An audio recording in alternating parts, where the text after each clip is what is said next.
அது சரியா ஆகஸ்ட் 19, 2019 பெங்களூர்ல ராஜாஜி நகர் அப்படின்ற பகுதியில் பார்த்தீங்கன்னா உள்ள ஒரு வீட்டில் பயங்கரமா தீ பத்தி எரிஞ்சுக்கிட்டு இருக்கு. அது மட்டும் இல்லாம மொட்டை மாடியில இருந்து ஒரு பொண்ணு தன்னை காப்பாத்துங்க காப்பாத்துங்க அப்படின்னு சொல்லி கத்திக்கிட்டு இருக்கா. இதை பார்த்த அக்கம் பக்கத்தினர் உடனே தீயணைப்புத்துறைக்கு ஃபோன் பண்ணி தகவலை தெரிவிச்சிருக்காங்க. கொஞ்ச நேரத்துல அங்க வந்த தீயணைப்புத்துறை வீரர்கள் என்ன பண்ணிருக்காங்கன்னா வீட்டுக்குள்ள போய் பாக்குறாங்க. அப்படி பார்த்தா தீ வெறும் 3வது தளத்துல மட்டும்தான் இருந்திருக்கு. வேகமா போய் தீய தன்னோட கட்டுக்குள்ள கொண்டு வர முயற்சி பண்ணிருக்காங்க. அப்ப பாத்தீங்கன்னா பாத்ரூம்ல தீ பயங்கரமா இருக்கிறத பார்த்த ஒரு தீயணைப்பு வீரர் வேகமா போய் அதை அணைக்க முயற்சி பண்ணிட்டு இருக்காரு. அப்படி அணைச்சிக்கிட்டு இருக்கும் போது பாத்தீங்கன்னா அவருக்கு காலில் கீழோ எதையோ மிதிக்கிற மாதிரி ஒரு ஃபீல் உண்டாகுது. என்ன அப்படின்னு பார்க்க முடியல, ஏன்னா புகை பயங்கரமா இருக்கிறதுனால அவரால் அது என்னன்னு சரியா பார்க்கவே முடியல. அப்புறம் கொஞ்சம் நேரம் கழிச்சு பார்த்தா அது ஒரு ஆணோட சடலம் பாதி எரிஞ்ச நேரில் இருந்திருக்கு. அந்த பாத்ரூம் முழுவதுமே பாத்தீங்கன்னா ரத்தம் தேங்கி இருந்திருக்கு. வீட்டுக்குள்ள சுவர் மேலையும் பாத்தீங்கன்னா ரத்தம் ஃபுல்லாவே தெரிச்சிருக்கு.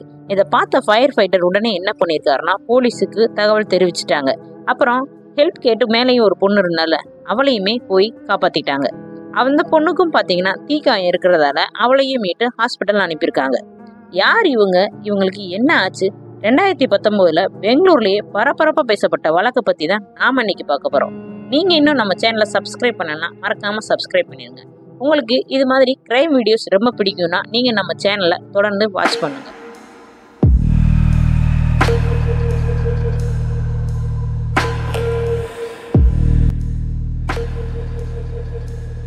பெங்களூர்ல ராஜாஜி நகர்ல வாட்டால் நாகராஜ் அப்படின்ற பகுதியில தான் வசிக்கிறாரு ஜெயக்குமார் ஜெயின். இவர் பாத்தீங்கன்னா பெங்களூர்ல ஜவுளி நிறுவனம் வச்சு நடத்தி வந்துட்டு இருந்திருக்காரு. இவருக்கு பூஜா தேவி அப்படின்ற ஒரு ஒய்ஃப் இருந்திருக்காங்க. ஒரு பெண் பிள்ளை மற்றும் ஒரு ஆண் பிள்ளைன்னு குடும்பம் ரொம்பவே சந்தோஷமா இருந்திருக்கு. வியாபாரமும் ரொம்பவே நல்லா நடக்கிறதால வசதியில எந்த ஒரு குறையுமே இல்லாம இருந்திருக்காங்க. ரொம்பவும் சந்தோஷமாவும் வாழ்ந்து வந்துட்டு இருந்திருக்காங்க இந்த குடும்பம்.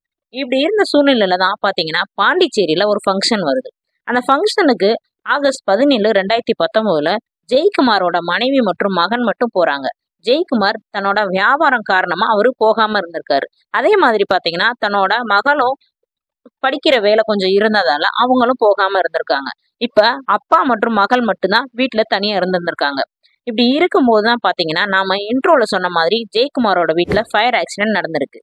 இப்ப போலீஸ் வீடு முழுவதும் சர்ச் பண்ணி பார்த்துருந்துருக்காங்க.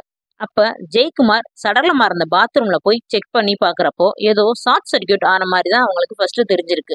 அப்ப இவங்க நினைச்சுக்கிட்டாங்க போலீஸ் இது ஏதோ ஃபயர் ஆக்சிடென்ட் தான் இங்க நடந்திருக்கு அப்படின்னு சொல்லி சாதாரணமா நினைச்சுக்கிட்டு இருந்திருக்காங்க.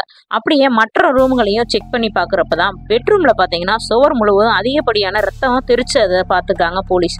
இதை பார்த்தோன்னே போலீஸ் என்ன நினைச்சாங்கன்னா ஒருவேளை ஜெயக்குமாரை பெட்ரூம்ல யாராச்சும் கொன்னுட்டு பாத்ரூம்ல கொண்டு போய் இப்படி எதுவும் எரிச்சிருப்பாங்களோ அப்படின்னு நினைச்சிருந்திருக்காங்க. வீடு முழுவதுமே செக் பண்ணி பாக்குறப்போ யாரும் கதவை உடைச்சிட்டு வந்த மாதிரியோ எந்த ஒரு ஃபோர்ஸ்டு என்ட்ரியும் இல்லாததுனால அப்போ என்ன நினைச்சாங்கன்னா யாரோ தெரிஞ்சவங்க தான் கண்டிப்பா வீட்டுக்குள்ள வந்திருக்கணும்னு நினைச்சு போலீஸ் நினைக்கிறாங்க. உடனே போலீஸ் ஹாஸ்பிட்டல்ல இருக்கிற ஜெயக்குமாரோட பொண்ணை போய் பாக்குறாங்க. அப்ப அந்த பொண்ணுக்கும் பாத்தீங்கன்னா கால்கள்ல தீக்காயம் பட்டிருந்திருக்கு. மற்றபடி எந்த காயமே இல்லாம இருந்திருக்கு. அவகிட்ட விசாரிச்சப்போ யாரும் வீட்டுக்கு வரல, நான் பார்த்தப்போ அப்பா எரிஞ்சிட்டு இருந்தாரு அப்படின்னு சொல்லி இருந்திருக்கா. அவரை காப்பாத்த முயற்சி பண்ணேன், அப்பதான் எனக்கும் இப்படி காயம் ஆயிடுச்சு அப்படின்னு சொல்லி இருந்திருக்கா. ஏற்கனவே பாத்தீங்கன்னா எங்க வீட்டு பாத்ரூம்ல உள்ள ஹீட்டர்ல சார்க் அடிக்கும், ஒருவேளை அதனால கூட ஃபயர் ஆக்சிடென்ட் ஆயிருக்கும் அப்படின்னு நினைக்கிறேன்னு சொல்லியிருக்கா. இவ பேசின விதமும் போலீஸுக்கு சின்ன ஒரு சந்தேகத்தை ஏற்படுத்தியிருக்கு. நீ பாக்குறப்பயா, அப்ப நீ எங்க போன அப்படின்னு கேட்டிருக்காங்க. நான் எங்க சொந்தக்காரங்க வீட்டுக்கு சாப்பிட போயிருந்தேன் அப்படின்னு சொல்லியிருந்திருக்கா. அப்புறம் கொஞ்ச நேரம் கழிச்சு இல்ல நான் வாக்கிங் போயிட்டு வந்தேன், பார்த்தப்பதான் இப்படி ஆயிருச்சு அப்படின்னு சொல்லி ரொம்பவே அப்படியே அழுது நாடகம் போட ஆரம்பிச்சிருந்திருக்கா. போலீஸ் இவ மாத்தி மாத்தி பேசுறது, அது மட்டும் இல்லாம இவ காலில் மட்டும் தீக்காயம், இதை கவனிச்ச போலீஸ் உடனே இவளை கஸ்டடியில எடுத்து விசாரிக்க ஆரம்பிக்கிறாங்க. அப்ப எவ்வளவு கேட்டுமே அவ ஒண்ணுமே சொல்லல. அப்புறம் எப்படி விசாரிக்கணுமோ அப்படி போலீஸ் விசாரிச்ச உடனே போலீஸோட விசாரணைக்கு பயந்து அவ சொன்ன விஷயம் இதுதான். அந்த பொண்ணோட பேரை புரிதலுக்காக நம்ம ஹேமான்னு வச்சுப்போம். ஹேமாக்கு 15 வயசு ஆகுது. ஹேமா ஒரு பிரைவேட் ஸ்கூல்ல பாத்தீங்கன்னா 10th படிச்சுட்டு வந்திருந்திருக்கா. ஹேமாக்கு எப்பவுமே ஆடம்பர செலவு செய்யறதுனா ரொம்பவே பிடிக்கும். அது மட்டும் இல்லாம எந்த ஒரு வேலையும் பண்ணாம சரியாவும் படிக்காம எப்ப பார்த்தாலும் போனை நோண்டிக்கிட்டே இருந்திருக்கா. ஹேமா வசிக்கிற அதே பகுதியில தான் பிரவீன்ற பையனும் இருந்து வந்திருக்கான். இவனுக்கு பாத்தீங்கன்னா 19 வயசு ஆகுது. இவன் பிகாம் ஃபர்ஸ்ட் இயர் படிச்சுட்டு வந்திருக்கான். இவனும் ஹேமாவும் ஒரே ஸ்கூல்ல படிச்சப்போ 2 பேரும் பார்த்து பழகி இருந்திருக்காங்க. வழக்கம் போல அது கொஞ்ச நாள்ல காதலாவும் மாறி இருந்திருக்கு. 2 பேரும் வீட்டுக்கு தெரியாம ரொம்ப சீக்கிரட்டா காதல் பண்ணி இருந்திருக்காங்க. அப்ப கொஞ்ச நாள் பாத்தீங்கன்னா 2 பேரும் பழகுறத ஜெயக்குமாருக்கு எப்படியோ தெரிய வந்துருது. ஹேமா கிட்ட கேட்டு ரொம்பவே திட்டி அடிச்சிருந்திருக்காரு. போனையும் பிடுங்கி வச்சுக்கிட்டாரு. அது மட்டும் இல்லாம ரொம்பவே கடுமையா நடந்துக்க ஆரம்பிச்சிருந்திருக்காரு. இத ஹேமா பிரவீன் கிட்ட போய் சொல்லி இருந்திருக்கா. சொல்லி ரொம்பவே அழுது இருந்திருக்கா. பிரவீன் என்ன பண்ணியிருக்கான்னா சமாதானம் பண்ணி அனுப்பி வச்சிருக்கான். இவன் வேற ஒரு போனும் ஹேமாக்கும் வாங்கி கொடுத்துருந்துருக்கான். கொஞ்ச நாள் கழிச்சு பாத்தீங்கன்னா ஹேமா தன்னோட அப்பா கிட்ட ரொம்பவே நான் முத மாதிரி இல்ல, நான் பிரவீனை மறந்துட்டேன் அப்படி இப்படின்னு சொல்லி, நான் என் ஃப்ரெண்ட்ஸ் எல்லாம் டூருக்கு போறாங்க, நானும் அவங்க கூட சேர்ந்து டூருக்கு போகணும்னு சொல்லி ஆசைப்படுறேன் அப்படி இப்படின்னு சொல்லி அவங்க அப்பாவை கன்வின்ஸ் பண்ணி டூருக்கு போறதுக்காகன்னு சொல்லி அவங்க அப்பா கிட்ட கொஞ்சம் காசும் வாங்கிட்டு டூருக்கும் கிளம்பி போயிருந்திருக்கா. இப்படி போனோடனே கொஞ்சம் நேரம் கழிச்சு பாத்தீங்கன்னா ஜெயக்குமார் தன்னோட பொண்ணு எப்படி இருக்கா அப்படின்னு தெரிஞ்சுக்கிறதுக்காக ஹேமாக்கு ஃபோன் பண்ணி பார்த்திருக்காரு. இப்போ பாத்தீங்கன்னா ஹேமாவோட ஃபோன் சுவிட்ச் ஆஃப்னு வருது. என்ன ஆச்சோ ஏதாச்சோ அப்படின்னு சொல்லி கொஞ்சம் பயத்தோடைய ஹேமாவோட ஃப்ரெண்ட்ஸுக்கு கொஞ்சம் ட்ரை பண்ணி பார்த்திருக்காரு. அப்ப பாத்தீங்கன்னா ஹேமாவோட ஃப்ரெண்ட்ஸ் என்ன சொல்லியிருக்காங்கன்னா, நாங்க மட்டும்தான் அங்கிள் டூருக்கு போயிருக்கோம், ஆனா ஹேமா எங்க கூட வரல, அவ பிரவீன் கூட போயிருக்கா அப்படின்னு சொல்லி இருந்திருக்காங்க. இதை கேட்ட ஜெயக்குமாரால ஆத்திரத்தை அடக்கவே முடியல.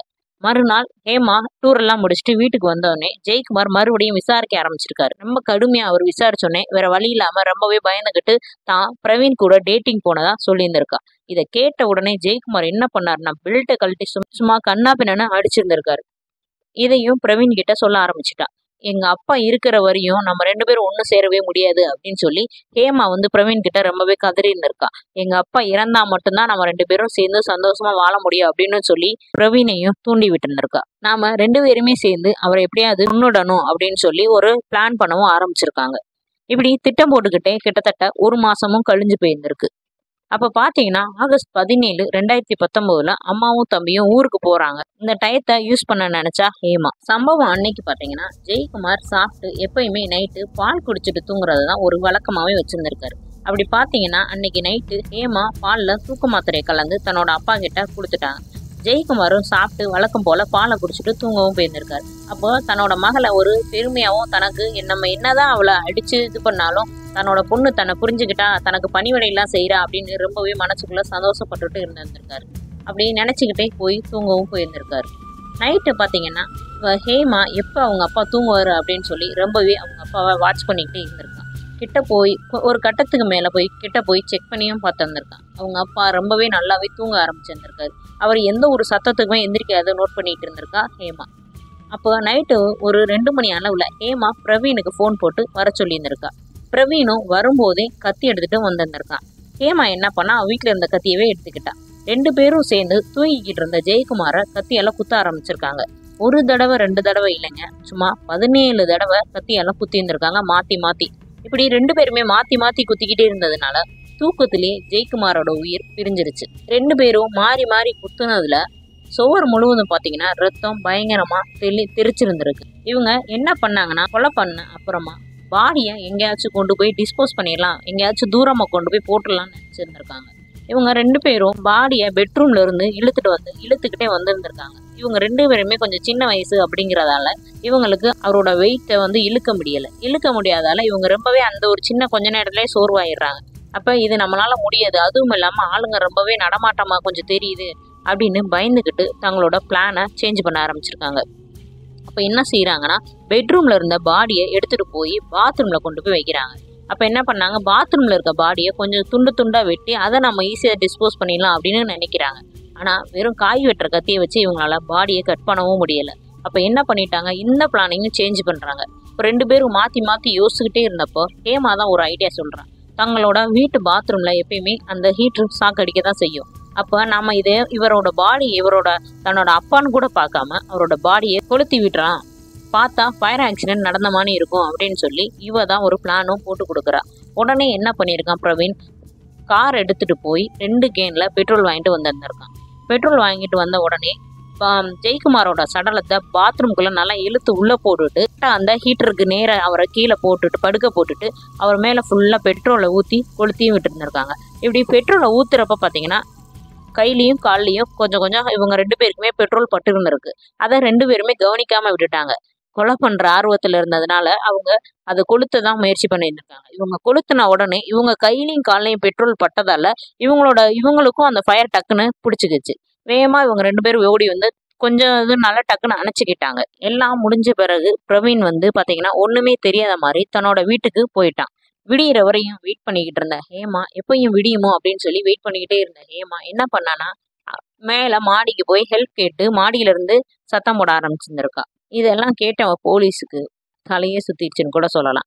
ஹேமாவை சீர்திருத்த பள்ளியிலையும் பிரவீனை ஜெயிலையும் அடைச்சிருந்திருக்காங்க போலீஸ். இந்த கேஸ் இன்னமும் நடக்கிறதால இவங்களுக்கு என்ன தீர்ப்பு வரப்போகுது அப்படின்னு நம்ம பொறுத்திருந்து தான் பார்க்கணும். ஒரு அப்பாவா தன்னோட மகளை தவறான பாதையில இருந்து மீட்க அவர் கொஞ்சம் கண்டிப்போட தான் நடந்துகிட்டாரு. அதற்காக இந்த மக தந்த பரிசு மரணம். இந்த ஹேமாவையும் பிரவீனையும் பத்தி நீங்க என்ன நினைக்கிறீங்கன்னு கமெண்ட்ல சொல்லுங்க. வேற ஒரு வீடியோல வேற ஒரு கிரைம் கேஸ்ல நம்ம மீண்டும் சந்திப்போம்.